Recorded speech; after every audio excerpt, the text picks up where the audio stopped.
Docteur Synapse. Aujourd'hui, nous allons parler d'un sujet super important, l'épuration extrarénale. Avant de parler des techniques de l'épuration extrarénale, quelles sont d'abord les indications de l'épuration extrarénale? Retiens le mnémonique simple Ah oui H pour hyperkaliémie mal contrôlée, souvent supérieure à 6,5 mmol par litre, ou hyponatrémie mal contrôlée. A pour acidose métabolique sévère, avec un pH souvent inférieur à 7,2. O pour overload, c'est-à-dire hypervolémie plus OPH plus oligurie réfractaire. U pour urémie, avec un taux d'urée souvent supérieur à 200 mg par décilitre, associé soit à une encéphalopathie ou une péricardite. Et I pour intoxication. Donc, retiens le mnémonique simple pour les indications d'épuration extrarénale. Ah oui. On va passer maintenant à la deuxième partie, les principes d'échange. Pour comprendre l'épuration extrarénale, c'est très simple. Il faut comprendre deux principes. D'abord, la diffusion. La diffusion se base sur un principe d'échange par gradient de concentration. C'est-à-dire que les molécules vont passer du milieu le plus concentré vers le milieu le moins concentré, et cela à travers une membrane semi-perméable. On va faire des dessins pour comprendre. D'abord, tu as une membrane semi-perméable. Au-dessus de cette membrane semi-perméable, je dessine un tuyau où passe le sang. En dessous de cette membrane semi-perméable, on a le passage du dialysat à contre-courant du sang. En résumé, on a des tuyaux par lesquels passe le sang, et entre ces tuyaux, il y a passage de dialysat. Entre le dialysat et le sang, on a la membrane semi-perméable. Je dessine maintenant en point orange des molécules de potassium. Elles sont bien plus nombreuses au niveau du compartiment sanguin par rapport au dialysat. Grâce au principe de diffusion, que va-t-il se passer? Je te laisse réfléchir. Il y aura un échange par gradient de concentration. On a une concentration de potassium plus importante au niveau du sang par rapport au dialysat. Et donc, le potassium va se diriger du compartiment sanguin vers le dialysat, ce qui va permettre de diminuer la concentration de potassium dans le sang de ton patient. Je dessine également une autre molécule en triangle jaune qui est plus concentrée au niveau du sang qu'au niveau du dialysat, et donc passage de ces molécules du compartiment sanguin vers le dialysat. Concernant les molécules de moyenne et grosse taille, celles-ci ne pourront pas traverser la membrane semi-perméable par gradient de concentration. En résumé, la diffusion permet un échange par gradient de concentration avec un passage des petites molécules comme l'urée, créatinine, le potassium, mais pas de passage des moyennes et grosses molécules. On passe maintenant au deuxième principe de l'épuration extrarénale, la convection, appelée également ultrafiltration. C'est un échange par gradient de pression. Je vais également faire un dessin afin qu'on puisse comprendre ce deuxième principe. Je redessine en vert la membrane semi-perméable, en rouge le sang qui entre à l'intérieur du filtre, dans lequel se trouvent des petites, moyennes et grosses molécules. Mais cette fois-ci, il n'y a pas de dialysat. L'échange va se faire par un gradient de pression. Qu'est-ce que ça veut dire? Ça veut dire qu'on va appliquer une pression au niveau du compartiment sanguin à travers la membrane semi-perméable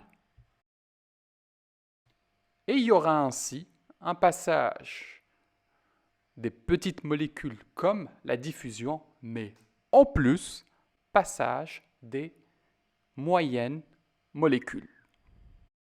En résumé, lors de la diffusion, on a un échange par gradient de concentration et lors de la convection, un échange par gradient de pression. Remarque que lors de la convection, à la différence de la diffusion, on a une perte de liquide. Quelles sont maintenant les techniques qui existent à l'heure actuelle d'épuration extrarénale? D'abord, on a les techniques d'épuration extrarénale classiques qui sont intermittentes et les techniques d'épuration extrarénale continue qui sont spécifiques aux soins intensifs. Afin de faciliter l'exposé, nous n'allons pas parler de toutes les techniques d'épuration extrarénale. L'hémodialyse conventionnelle a donc recours essentiellement au principe de diffusion. Concernant les techniques d'épuration extrarénale continue, nous avons la CVVH-D très peu utilisée, la CVVH et la CVVH-DF. Il existe également une technique intermittente appelée SLED, que je ne vais pas détailler ici. Emeline est admise aux soins intensifs. Elle a besoin d'une épuration extrarénale continue. Tout d'abord, il faut mettre ton cathéter de dialyse. Où est-ce que tu vas le mettre? Il faut que tu le mettes au niveau d'une grosse veine. Ça peut être la jugulaire interne droite, la sous-clavière ou la fémorale. Afin de comprendre l'épuration extrarénale continue, nous allons maintenant dessiner au fur et à mesure la machine d'épuration extrarénale continue. Le sang du patient va tout d'abord être aspiré par une pompe pour arriver au niveau du filtre. Et c'est dans le filtre où toute la magie se produit. Donc, que se produit-il à l'intérieur de ce filtre? Tu as tout d'abord l'entrée de sang. À côté du sang, il y a la membrane semi-perméable. Et à contre-courant, le dialysat va être pompé également et va rentrer dans l'autre sens au niveau du filtre.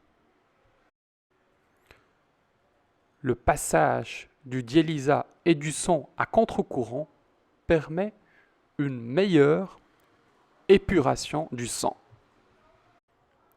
Le déchet du dialysat va sortir, ça s'appelle l'effluent et il va également être pompé. D'un autre côté, le sang filtré va également sortir. Il va d'abord arriver dans une chambre de dégazage, puis passer par un détecteur d'air qui stoppe le passage du sang si jamais il y a des bulles d'air.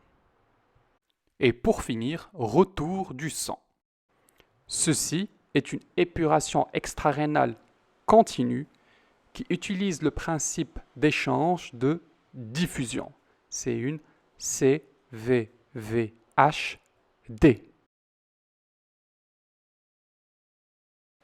Maintenant, on va parler de la CVVH.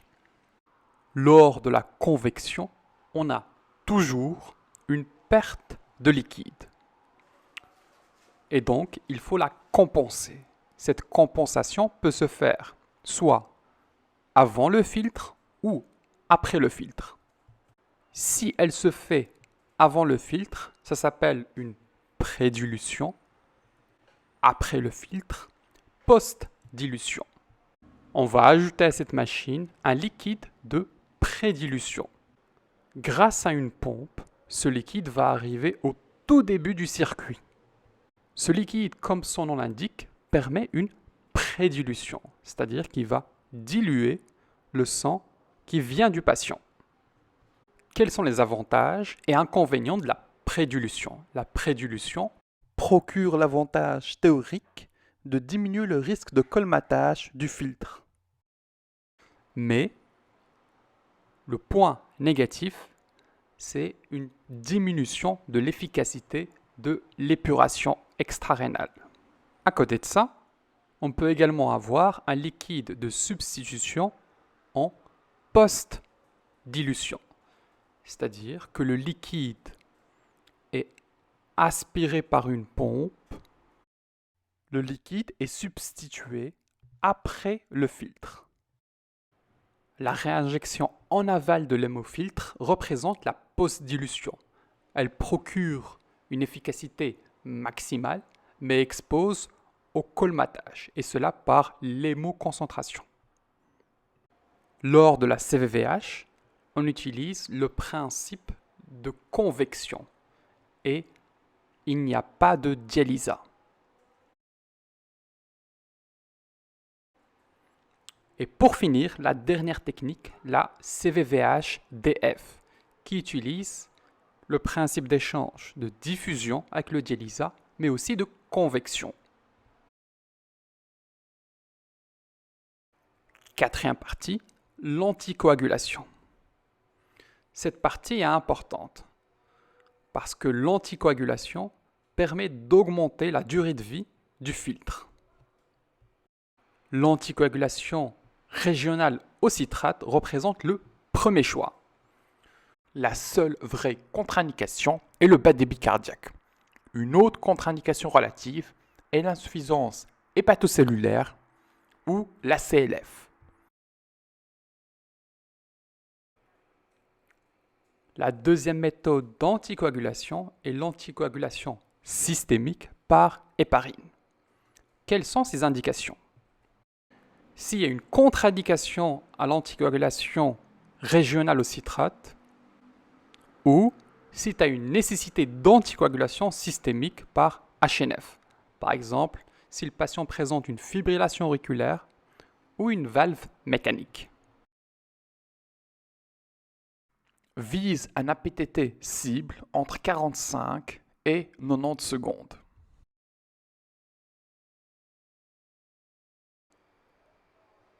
Après que tu commences ta CVVH-DF au citrate, il faut surveiller le calcium filtre, le calcium du patient, base excess, sodium, magnésium, calcium total du patient, pH et lactate.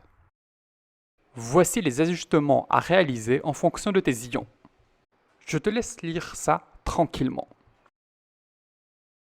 Ici, un deuxième algorithme d'ajustement de tes ions. Et pour finir, voici un exemple de premier réglage de la CVVH-DF au citrate. À bientôt! Merci d'avoir suivi cette vidéo. N'hésitez surtout pas à me communiquer vos questions, vos éventuelles remarques et de me proposer les sujets qui vous intéressent.